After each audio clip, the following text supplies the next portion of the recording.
आप जिनके लिए बोल रहे हैं वो मेरे बड़े भाई थे, बड़े भाई हैं और बड़े भाई रहेंगे।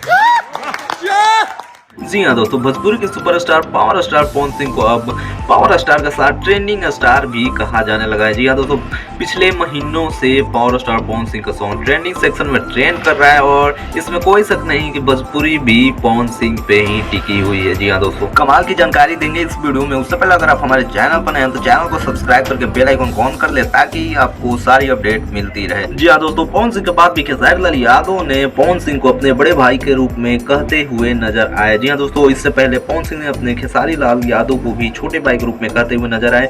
हालांकि पावर स्टार पवन सिंह ने सबसे पहले ये दोस्ती का हाथ बढ़ाया। जी हाँ दोस्तों, इसमें कोई शक नहीं कि पावर स्टार पवन सिंह जितने भले हैं और लोगों को जितनी मदद करते हैं इसमें कोई शक नहीं। तो इसी तरह अपना आशीर्वाद और प्यार इस चैनल पे और पावर स्टार पवन सिंह पर बनाए रखिए। उम्मीद करता हूँ आपको ये वीडियो पसंद आया होगा और इसके बारे में आपका क्या ख्याल है कमेंट करके जरूर बताइएगा। और चैनल पर नए होंगे तो चैनल को सब्सक्राइब करके बेल आइकन ऑन करना बिल्कुल भी मत भूलिएगा। चलिए मिलते हैं नेक्स्ट वीडियो में, तब तक के लिए टाटा बाय बाय, जय हिंद।